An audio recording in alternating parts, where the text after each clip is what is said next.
Hello and welcome to 10-Minute Elections. Today is Thursday, June 18th, 2020. And I just wanted to say first and foremost that I really appreciate you guys, all my subscribers and viewers. The channel has really been growing recently, and I just appreciate all of your continued support. So today we have another Grab Bag State of the Day episode, and it's another formerly red state that Democrats are looking to flip, or at least make very competitive, in the 2020 election cycle, and today that will be the state of Arizona. I've classified the state as a lean Joe Biden on both the presidential and senatorial level, but let's dive into some maps, polls, and data. So, the last time that a Democrat won in the state of Arizona was in 1996. Bill Clinton, that's the last time a Democrat won in a lot of states. So, when Clinton defeated Bob Dole, he won with only 46% of the vote compared to Bob Dole's 44%. So, the most populous county in the state, at least today, and this is a state that encompasses well over half the state of Arizona's population, is Maricopa County. And that's right down here. It's Phoenix and the suburbs, and it's what I'm hovering my mouse over. Now, it used to not have as big of an effect on elections in Arizona. You can see it went slightly red, and yet Bill Clinton was still able to carry the state largely due to his support in the northern areas. But over the past couple of decades, it has grown to be really the bellwether of the state of Arizona. So in 2016, let's look at the most recent presidential election map out of the state of Arizona. So Trump defeated Clinton in 2016, although the margin was actually closer than expected. Hillary Clinton actually outperformed in Arizona. The only other state where that occurred in 2016 was Nevada, where Donald Trump outperformed in pretty much every battleground state other than those two out west. So Donald Trump, you can see, wins here by 3.5%. And he carries narrowly Maricopa County. Obviously, places like downtown Phoenix are going blue, being major urban centers, but the suburbs outside of it swung red, and that is what gave the election to Donald Trump. We see Donald Trump significantly makes inroads in the northern part of the state that Bill Clinton was dominant in, and he really locks down the northwestern portion of the state that was already red, but went really red in 2016. But the reason that this state is so competitive, and I favor Joe Biden here after Donald Trump won by closer to a likely margin than a lean margin, or I'm sorry, closer to a likely margin than a tilt margin in 2016, is the rapidly shifting demographics of the state. It was known as it had a much older electorate, and that has really changed. A lot of new Hispanic voters in the state that vote strongly Democratic. So, and we see that with the 2018 Senate elections. Let's go over to that map. Kyrsten Sinema defeats Martha McSally, becoming the first Democrat to win a Senate race in Arizona since 1988. So, Kyrsten Sinema wins 50% even of the statewide vote, and look, she carries Maricopa County. In fact, she carries it by a decently strong margin. Martha McSally's winning in the rural parts of the state is not enough to make up for this, seeing as Maricopa County is just so much of Arizona, and Maricopa County is generally, as of right now, what decides elections in Arizona.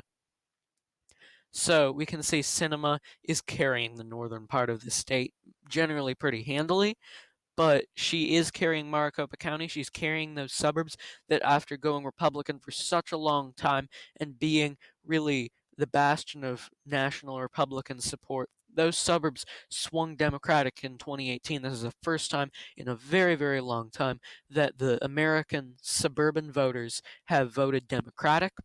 So Maricopa County is going blue, and enough of the rest of the state is going blue, such that Kyrsten Sinema is able to win this election by about 2.5 percentage points. So I project that, frankly, Joe Biden should be able to win by about this margin, actually, 2.5 to 3%, seeing as obviously 2018 was more of a blue wave year than we're projecting 2020 to be.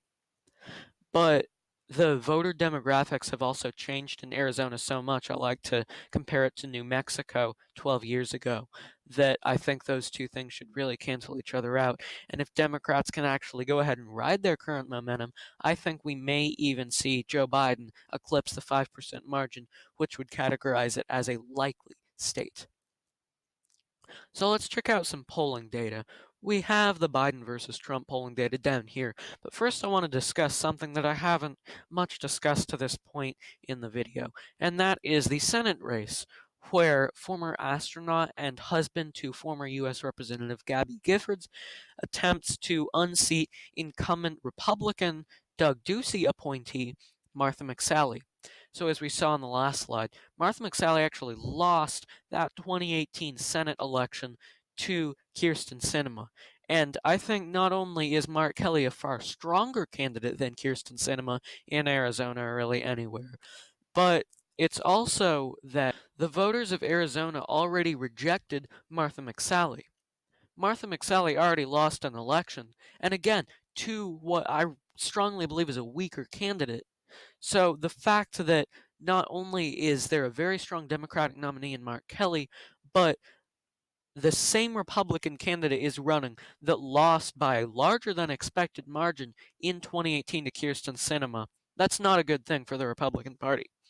So we can see Mark Kelly really has a commanding lead in these polls.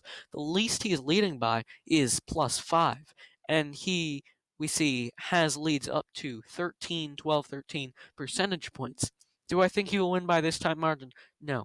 But do I think that there is a very good chance he wins by over that 5% margin, which would push it into the likely categorization?